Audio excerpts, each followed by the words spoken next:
Hi, everyone.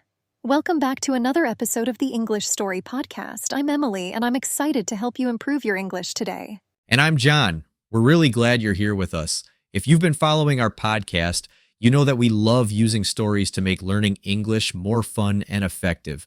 Today's episode is going to be especially useful because we're focusing on a very important grammar point, the present perfect tense. That's right, John. The present perfect tense is something that might seem tricky at first, but once you understand it, you'll find it incredibly helpful in expressing a wide range of ideas. We're going to break it down for you, step by step. But before we dive into the grammar, we'll start with a story that uses the present perfect tense in a real-life context. Today's story is about one of Emily's travel adventures. We'll listen to the story first, then we'll discuss some important vocabulary from it. After that, we'll go into a detailed explanation of the present perfect tense, how it's formed, when to use it, and how to use it in different situations. By the end of this episode, you'll feel much more confident using the present perfect in your own conversations.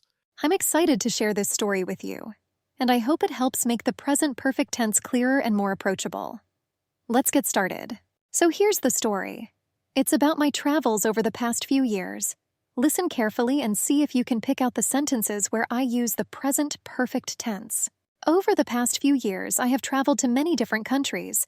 I have always loved exploring new places, learning about different cultures, and meeting new people. One of my favorite trips was to Italy. I had always wanted to visit Italy, and last year, I finally made it happen. I have visited Rome, Florence, and Venice, and each city has its own unique charm. In Rome, I visited the Colosseum and the Vatican, and I have never seen anything so impressive in my life.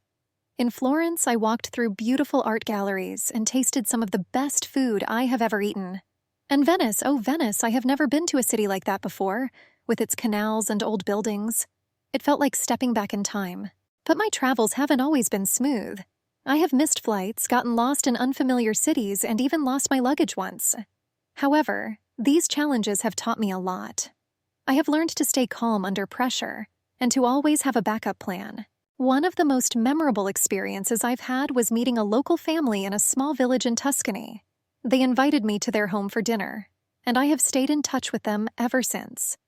We exchange messages regularly, and they have even invited me back to visit them again. Looking back, I realize how much I have grown through these experiences.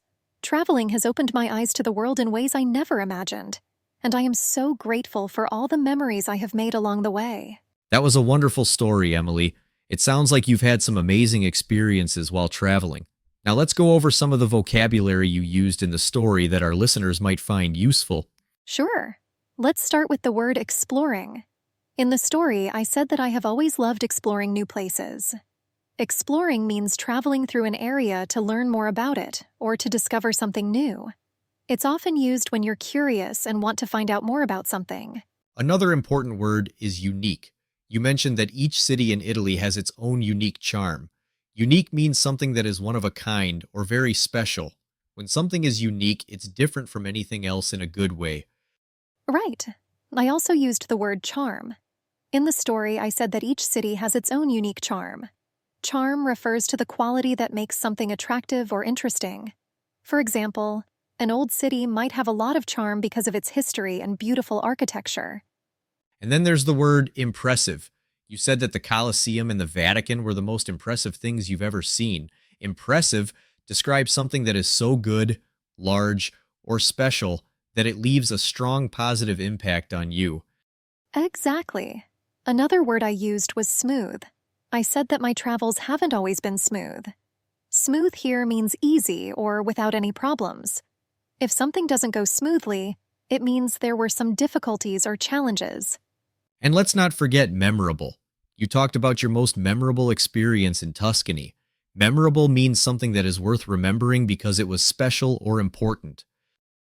Those are some key words from the story. Now that we've discussed the vocabulary, let's move on to the main focus of today's episode. The present perfect tense. The present perfect tense is a very important part of English grammar. It's used to connect the past with the present in a meaningful way. The present perfect tense can sometimes be confusing because it's different from the simple past tense, but once you understand the basics, it becomes much easier to use. That's right, John. The present perfect tense is formed using have or has plus the past participle of the verb. For example, in the story, I said, I have traveled to many different countries. Here, have traveled is in the present perfect tense. Let's break it down a bit. The present perfect tense is often used to talk about experiences or actions that happened at some point in the past, but the exact time is not specified. What's important is that these actions are connected to the present in some way. For example, when Emily says, I have visited Rome, it means that at some point before now she went to Rome, and that experience is still relevant or important today. Exactly. The present perfect tense is also used to talk about actions that started in the past and continue into the present. For example, I mentioned that I have stayed in touch with the family I met in Tuscany. This means that I started communicating with them in the past, and I am still in contact with them now. Another common use of the present perfect is to talk about recent actions or events that have an impact on the present moment. For example, you might say, I have just finished my homework, meaning that you completed it very recently, and that's why you're talking about it now. The present perfect tense is very versatile, and it's used in a variety of situations. To help you get a better understanding, let's look at some examples of how to form the present perfect tense. To form the present perfect tense, you need to use the correct form of the verb have, either have or has, followed by the past participle of the main verb. Let's go through some examples together. Simple present. I eat breakfast. Present perfect. I have eaten breakfast. Simple. Present. She visits her grandmother. Present perfect. She has visited her grandmother. Notice how we use have with I and has with she. This is because have is used with I, you, we, and they, while has is used with he, she, and it, Emily. Let's try a few more examples. Simple present, they watch a movie. Present perfect, they have watched a movie. Simple present, he cleans the house. Present perfect, he has cleaned the house. Now that you know how to form the present perfect tense, let's talk about when to use it in different situations. The present perfect tense is used in a variety of situations. Let's explore some common scenarios where this tense is very useful. One common situation is when you're talking about your experiences. For example, I have traveled to Italy means that traveling to Italy is part of your experiences, but you're not saying exactly when you did it.